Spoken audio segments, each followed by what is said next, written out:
تو روزہ ڈھال ہے اور جہنم سے آزادی کا ایک اہم ذریعہ ہے۔ روزہ اللہ اور بندے کے مابین ایک راز ہے۔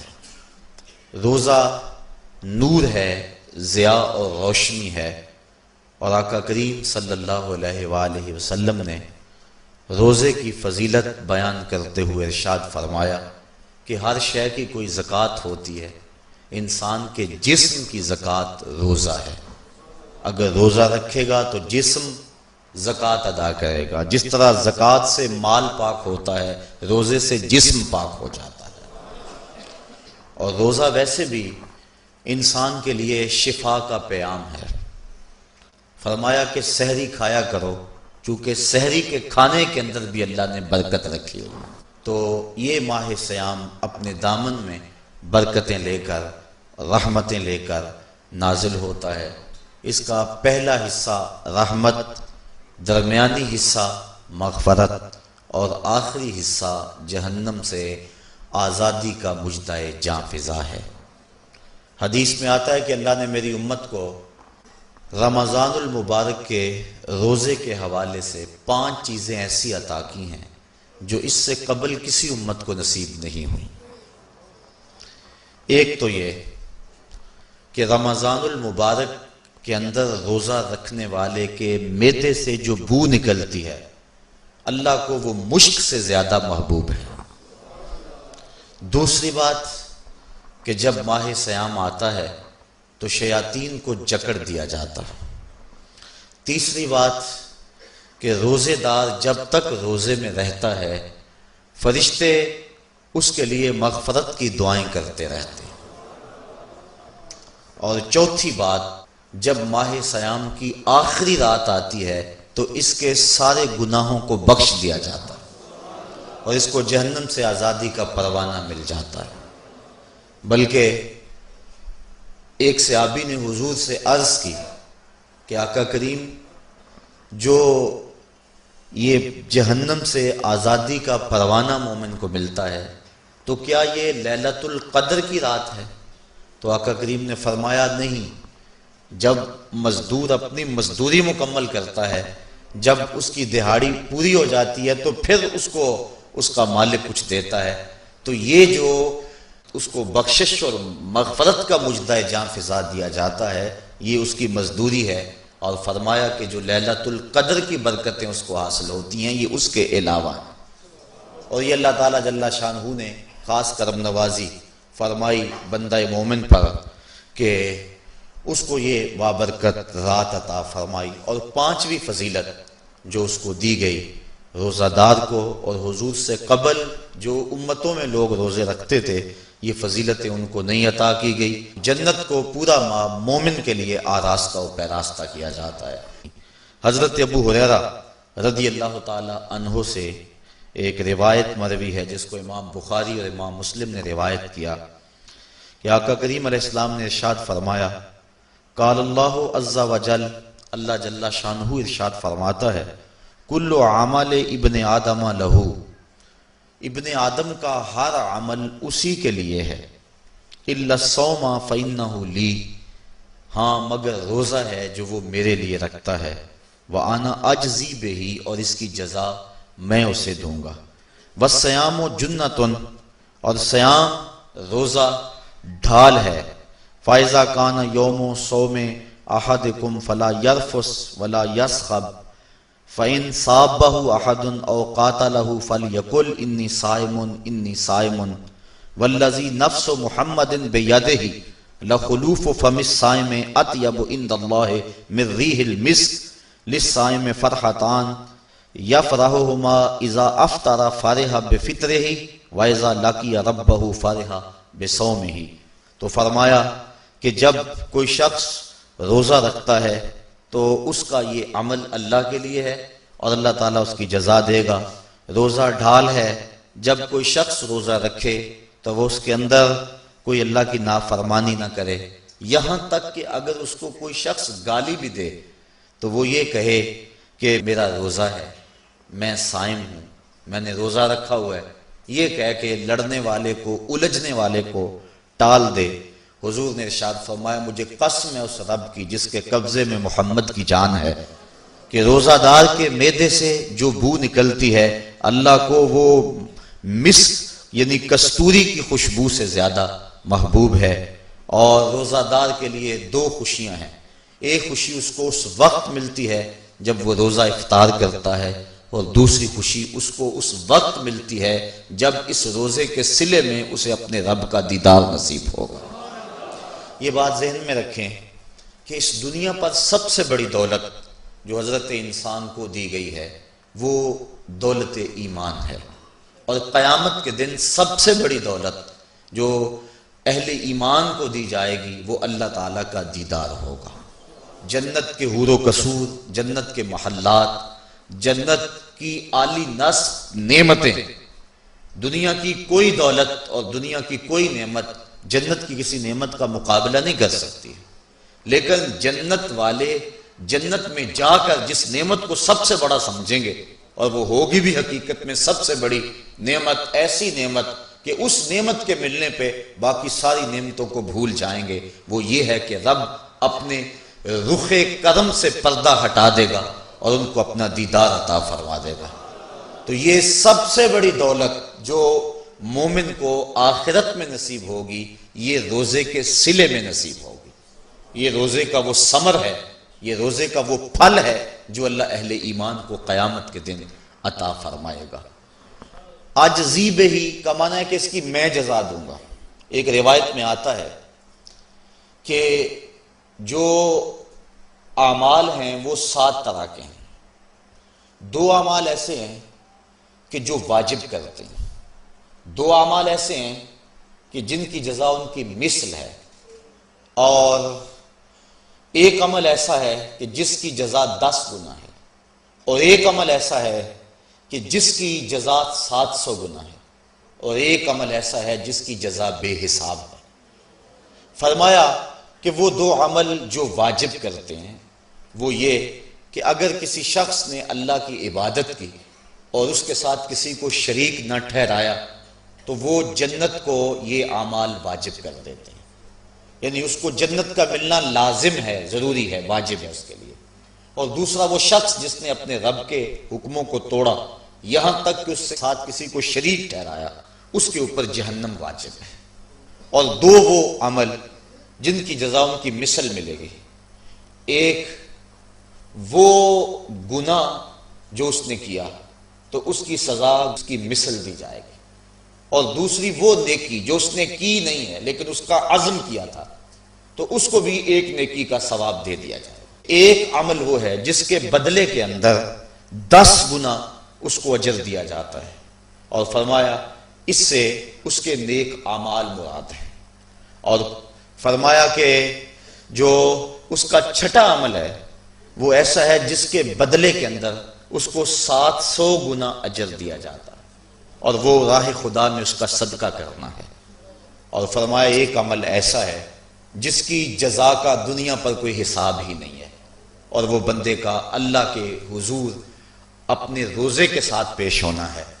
تو روزہ ایک ایسا عمل ہے کہ جس کی جزا کا کوئی حساب ہی نہیں ہے، تو یہ اللہ کے علم میں ہے کہ وہ اپنے بندے کو کتنی اس کی جزا اور کتنا اس کا صلہ عطا فرما دیتا ہے۔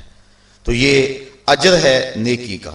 اور آقا کریم علیہ السلام نے ارشاد فرمایا روزہ ڈھال ہے اور جہنم سے بچنے کا ایک مضبوط قلعہ ہے۔ روزے کے من جملہ ثمرات میں سے ایک ثمرہ مرتبہ احسان کا حاصل ہونا ہے۔ مرتبہ احسان کیا ہے؟ اس پہ حدیث جبریل میں آپ کے سامنے رکھنا چاہوں گا، جس کو امام بخاری نے اور دیگر ائمہ احادیث نے ذکر کیا ہے۔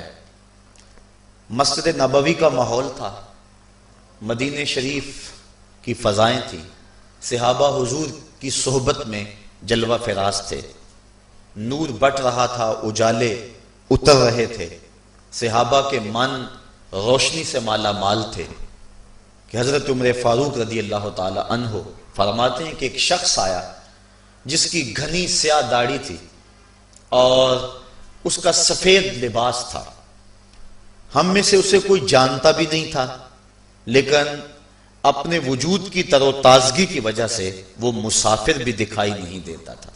چونکہ مسافر ہوتا تو آثار سفر اس کے بدن سے ظاہر ہوتے، لگتا تھا جس طرح یہی کسی گلی سے نکل کے آیا ہے، لیکن چونکہ وہ وہاں کا رہنے والا نہیں تھا، ہم میں سے اسے کوئی پہچانتا بھی نہیں تھا۔ اب وہ حضور کی خدمت میں آیا، فَأَسْنَدَ رُكْبَتَيْهِ إِلَىٰ رُكْبَتَيْهِ، اور اپنے گھٹنوں کو جوڑ کر حضور کے گھٹنوں کے ساتھ ملا کر بیٹھ گیا، اور حضور علیہ السلام سے عرض کرتا ہے کہ حضور مجھے خبر دیجئے کہ ایمان کیا ہے۔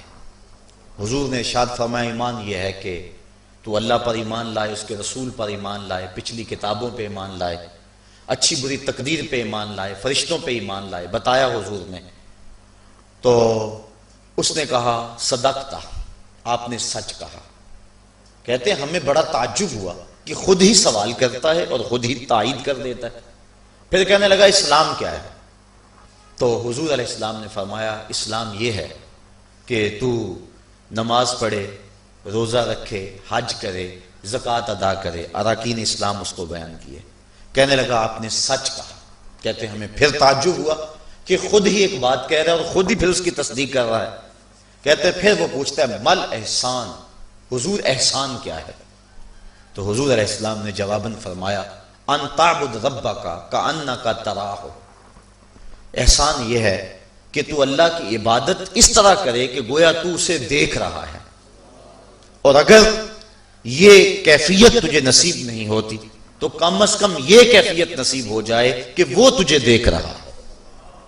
تو وہ کہنے لگا ہاں آپ نے سچ کہا۔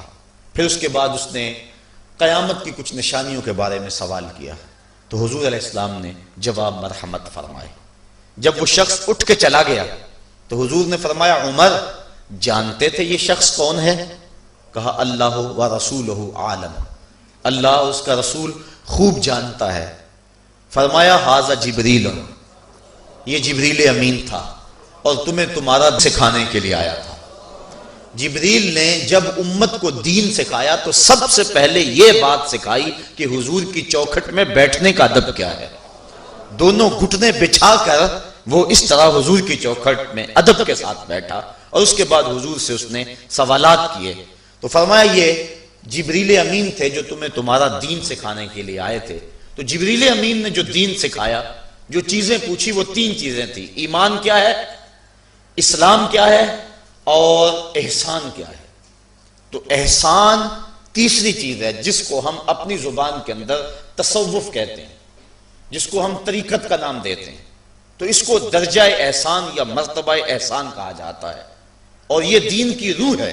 جو لوگ طریقت کا انکار کرتے ہیں وہ دین کی روح کا انکار کرتے ہیں۔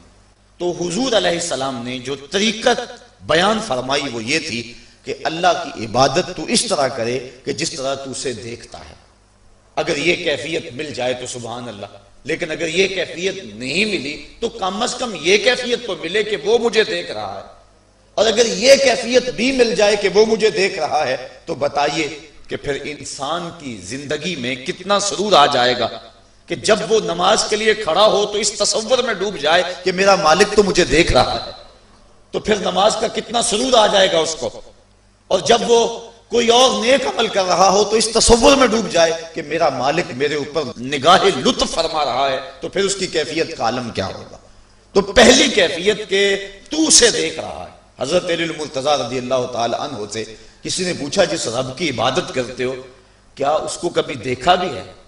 تو حضرت علی المرتضیٰ نے جواباً کہا لم اعبد ربا لم اراہ، اے صاحب کبھی کبھی کی بات کیا کرتا ہے، علی تو اتنی دیر تک سجدے سے سر ہی نہیں اٹھاتا جب تک اس کے جمال جہاں آرا سے فیض یاب نہیں ہو جاتا۔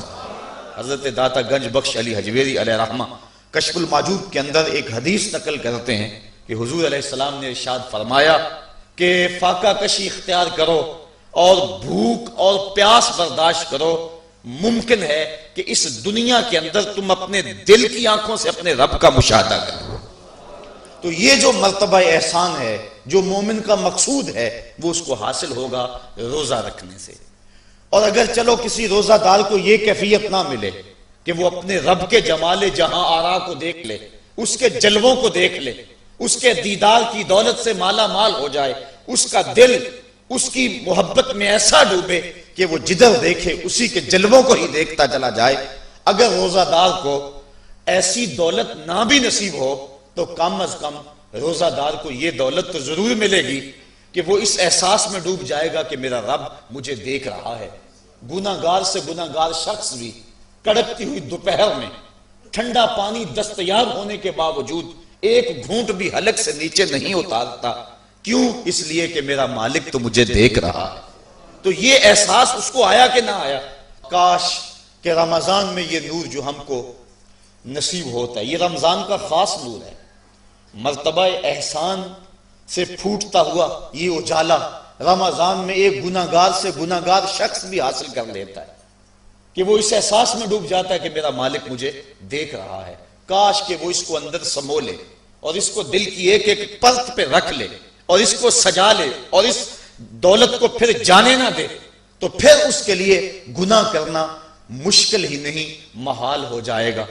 اس احساس سے پانی نہیں پیتا کہ میرا اللہ مجھے دیکھ رہا ہے، تو کیا مجھے یہ بتاؤ کہ جب وہ دکان پہ بیٹھ کے ڈنڈی مارتا ہے کہ اللہ اس وقت نہیں دیکھتا؟ جب وہ کسی کی جیب کاٹتا ہے اللہ اس وقت نہیں دیکھتا؟ جب وہ رشوت لے رہا ہوتا ہے اللہ اس وقت نہیں دیکھتا؟ کہ اللہ تعالیٰ صرف رمضان میں دیکھتا ہے، غیر رمضان میں نہیں دیکھتا؟ تو یہ احساس کاش کہ اس کے ساتھ لگ جائے کہ میرا مالک مجھے دیکھ رہا ہے، تو پھر گناہ کرنا مشکل ہی نہیں ناممکن ہو جاتا ہے۔